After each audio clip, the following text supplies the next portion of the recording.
నమస్కారం. శ్రీ చదివే గమనమే గమ్యం నవలను విని ఆనందిద్దాం.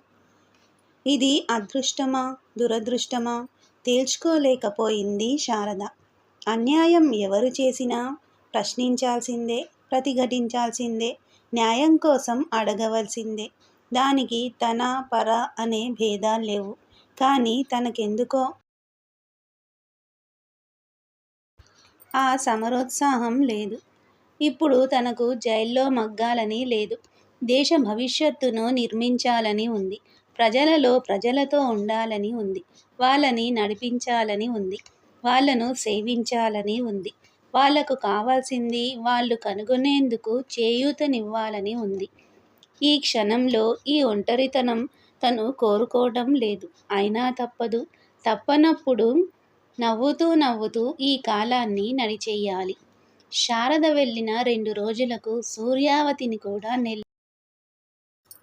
వెల్లూరు జైలుకి పంపారు. వెల్లూరు జైలులోకి సూర్యావతి వచ్చాక శారదకు తన ఒంటరితనం ఎలాంటిదో అర్థమైంది. సూర్యావతి శారదతో మాట్లాడడం లేదు. తనకు అత్యంత ఆప్తురాలు, పరమమిత్రురాలు తననొక ద్రోహిలా చూసి ముఖం తిప్పుకుంటే శారద నివ్వెరపోయింది. ఎందుకలా ఉండాలి? ఉన్నదేదో ముఖాన మాట్లాడుకోవచ్చు. నీ నిర్ణయం, ఆలోచనలు నాకు నచ్చడం లేదు అనవచ్చు. కానీ మౌనంతో హింసించటం ఎందుకు? వెలివేసినట్లు చూడడం ఏమిటి? భిన్నత్వానికి చోటు లేకపోతే ఎట్లా?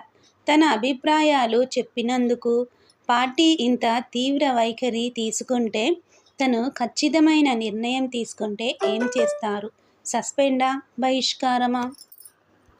మూర్తిని కూడా అరెస్టు చేసి వెల్లూరు తీసుకొచ్చారనే వార్త తెలిసి శారద మరింత వేదనకు గురైంది. అమ్మకు ఆరోగ్యం బాగాలేదు. మిగిలిన వాళ్ళంతా విశాఖపట్నంలో బంధువుల ఇంట్లో ఉన్నారు. సూర్యం అప్పుడప్పుడు వచ్చి తల్లి యోగక్షేమాలు కనుక్కొని వెళ్తున్నాడు. అమ్మని చూసుకోవడానికి మనుషులు ఉన్నారు. కానీ తన గురించి ఈ వయస్సులో బెంగపడుతోంది. ఇవన్నీ లోపలి ఆలోచనలు. పైకి ఉత్సాహంగా గలగలా మాట్లాడుతూనే ఉంటుంది శారద. ఖైదీలకు వైద్య సదుపాయాలెలా ఉన్నాయో పరిశీలించి రిపోర్టు రాస్తోంది. తోటి ఖైదీలతో మాట్లాడుతూ, నవ్వుతూనే తిరుగుతోంది. రాత్రివేళ మాత్రం అనంతమైన వేదన ఏదో గుండెల్లోకి వచ్చి కూర్చుంటుంది. పార్టీతో ఎడం ఏర్పడుతోందా?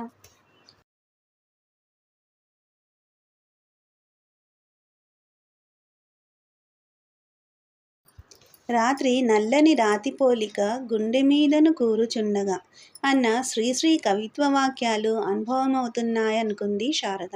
మూర్తి వచ్చిన వారం రోజులకు శారద ఇంటర్వ్యూ సంపాదించాడు. ఒకరినొకరు చూసుకోగానే ఇద్దరికీ కళ్ళల్లో నీళ్లు తిరిగాయి. శారద కంట్రోల్ చేసుకుని నవ్వుతూ, ఎలా ఉన్నావోయ్ అని అడిగింది. మూర్తి పేలవంగా నవ్వాడు. నీతో కూడా ఎవరూ మాట్లాడడం లేదా? శారద ప్రశ్నకు ఆశ్చర్యంగా చూశాడు. అంటే? నేనిక్కడికి వచ్చే ముందు నందిగామ జైలు వాళ్ళు దాదాపు మాటలు ఆపేశారు. ఇక్కడ సూర్యావతి మాట్లాడడం లేదు. తన అభిప్రాయాలు పార్టీకి తెలిశాయి. మనం అభిప్రాయాలే తెలియజేశాం. వాళ్ళు నిర్ణయం తెలియజేస్తున్నట్లున్నారు. ఏంటా నిర్ణయం? బహుశా మనల్ని పార్టీ నుంచి బహిష్కరిస్తారు. ఎంత మామూలుగా చెప్పబోయినా శారదకు దుఃఖం తన్నుకొచ్చింది. మూర్తి మాట్లాడకుండా కూర్చున్నాడు. జైల్లోకి వార్తలొస్తున్నాయి. కృష్ణా, గుంటూరు, గోదావరి జిల్లాలలో చైతన్యవంతులైన యువతరం, 25-30 సంవత్సరాల వయసున్న యువతరం ప్రాణాల్ని వదులుతోంది. పిట్టల్ని కాల్చినట్టు కాల్చేస్తున్నారు. ముఖ్యమైన కార్యకర్తలను కోల్పోతున్న నాయకులకు ప్రమాదం ఎందుకర్థం కావటం లేదనే ప్రశ్న శారదను వేధిస్తోంది. ఈ సమయంలో, ఈ సందర్భంలో చేయదగిన పోరాటం ఇది కాదనే విషయం గట్టిగా మాట్లాడుతున్న వాళ్ళను శత్రువులుగా ఎందుకు చూస్తున్నారు? పైనుంచి కింది వరకు చర్చించడం లేదెందుకని? పోరాటం ఆపమన్న వాళ్ళను ప్రాణత్యాగాలకు భయపడే పిరికివాళ్లలా చూసే ధోరణిని పెంచుతున్నదెవరు? సమాధానం లేని ప్రశ్నలు. ప్రదర్శనలో అరెస్టు చేసిన వారిలో 16 మంది మీద కేసులు పెట్టి మిగిలిన వారిని షరతులతో విడుదల చేశారు. శారదను, సూర్యావతిని వెల్లూరు పంపి మిగిలిన వారిని బెజవాడలోనే ఉంచారు. కేసు విచారణ బెజవాడలోనే. విచారణకు బెజవాడ వెళ్లే రోజు కోసం తహతహలాడుతూ ఒంటరితనంతో మగ్గిపోతోంది శారద. బెజవాడలో కేసు విచారణకు ముందు రోజే శారదను, సూర్యావతిని అక్కడికి చేర్చారు. ప్రయాణమంతా మౌనమే. ఇద్దరూ మంచి మిత్రులు.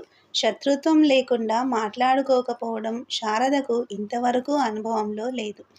శత్రువులతో సైతం మాట్లాడి వాళ్లను ఎదిరించడమో, ఒప్పించడమో, మందలించడమో చేసే స్వభావం శారదది. బెజవాడలో శారదకు ప్రత్యేకంగా ఒక గది ఇచ్చారు. వద్దని అందరితో పాటు ఉంటానని అన్నా వినలేదు.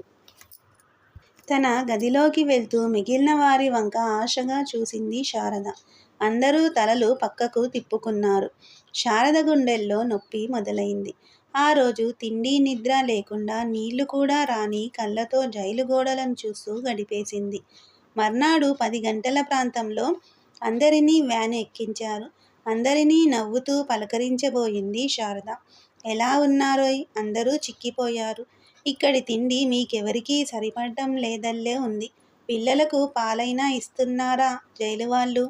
కోటేశ్వరమ్మ లేదు అని చిన్నగా అన్నదో లేదో ఉమాదేవి అనవసరమైన ప్రశ్నలకు ఎవ్వరూ జవాబులివ్వక్కర్లేదు అని గట్టిగా అరిచింది. అందరి ముఖాలు నల్లబడ్డాయి. శారదకు మొహం తిప్పేసి కూర్చున్నారు. గుండెల్లోకి రాబోతున్న కుంగుబాటుని బలంగా వెనక్కు నెట్టి మీరు చేస్తున్నది సరికాదోయ్ అని తను బయటికి చూస్తూ కూర్చుంది. కోర్టు విచారణ రొటీన్గా జరిగింది. 4 రోజుల తర్వాత మళ్లీ వాయిదా. ఆ 4 రోజులు శారదకు ఆమె స్నేహపూరిత స్వభావానికి సవాలు. సుబ్బమ్మ చూడడానికి వస్తానంటే వద్దంది. హాస్పిటల్లో పనిచేసిన మంగమ్మ, సుందరమ్మ వచ్చారు. శారదను చూసి ఒకటే ఏడుపు. వారిని సముదాయించడం శారదకు కష్టమైపోయింది. నవ్వించి, బతిమాలి, బెదిరించి వాళ్ల ఏడుపుని ఆపి విషయాలన్నీ కనుక్కుంది. సుబ్బమ్మ ఆరోగ్యం బాగోలేదు. కానీ ఆమె ధైర్యంగానే ఉంది. పోలీసులు హాస్పిటల్ మొత్తం ఎట్లా ధ్వంసం చేశారో చెప్తూ మళ్లీ ఏడవసాగారు. వాళ్లను సముదాయించి పంపి జైలర్తో మాట్లాడాలని బయటికి వచ్చింది. సూర్యావతికి ఆరోగ్యం బాగోలేదని, హాస్పిటల్కు తీసుకెళ్లాలని నలుగురు జైలరు చుట్టూ చేరి అడుగుతున్నారు. జైలరు వాళ్ల మాటలు వినిపించుకోకుండా అవసరమైనప్పుడు మేం తీసుకెళ్తాం, మీరు చెప్పాల్సిన అవసరం లేదని తీసిపారేసినట్లు మాట్లాడుతున్నాడు. మిస్టర్, వీళ్లంతా సమాజంలో గౌరవంగా బతికే కుటుంబాల నుంచి వచ్చిన వాళ్ళు. మీరు ఎట్లా అంటే అట్లా మాట్లాడితే మీ సంస్కారమే బయటపడుతుంది. గౌరవం ఇచ్చి పుచ్చుకోవడం తెలియదా మీకు? నేను డాక్టర్ని. ఆమెను ముందు నేను చూసి హాస్పిటల్కు తీసుకెళ్లాలో లేదో చెబుతాను అంటూ సూర్యావతి నుంచిన గదిలోకి వెళ్ళింది. కోటేశ్వరమ్మ, రాజమ్మ, కమల, సుగుణ ఆమె వెనుకాలే వెళ్లారు. ఉమాదేవి లేదు, నయం. ఉంటే గొడవ చేసేది, సూర్యావతిని చూడనిచ్చేది కాదు అంది రాజమ్మ. మిగిలిన వాళ్ళు అవునన్నట్లు తలలూపారు. శారద సూర్యావతి దగ్గరకు వెళ్ళేసరికి నిద్రపోతోంది. నుదిటి మీద చేయి వేసి చూస్తే వేడిగా ఉంది. తన గదిలోకి వెళ్ళి థర్మామీటర్ తెచ్చి రాజమ్మకిచ్చి నిద్రలేచాక టెంపరేచర్ చూడండి, జ్వరం ఉంది. ఈ మందు వేసి నుదిటి మీద తడిగుడ్డ వేస్తూ ఉండండి. ముందు తడిగుడ్డ వేయండి. మెలకువ వచ్చాకనే చెప్పినట్లు చేయండి. మందు పడిన గంటలో జ్వరం తగ్గకపోతే నాకు చెప్పండి, హాస్పిటల్కి పంపి రక్త పరీక్షలు చేయిద్దాం అని చెప్పి 10 అడుగులు వేసి మళ్లీ వెనక్కి వచ్చి సూర్యావతికి నేను వచ్చి చూశానని చెప్పకండి, జైలరు డాక్టర్ని పిలిపించారని చెప్పండి అని వెళ్ళిపోయింది. మరుసటి వాయిదా రోజు కూడా శారదతో ఎవరూ మాట్లాడలేదు. కోర్టు దగ్గర వ్యాను దిగుతుంటే రాజమ్మ కూతురు విమలను ఎవరో తీసుకొచ్చారక్కడికి.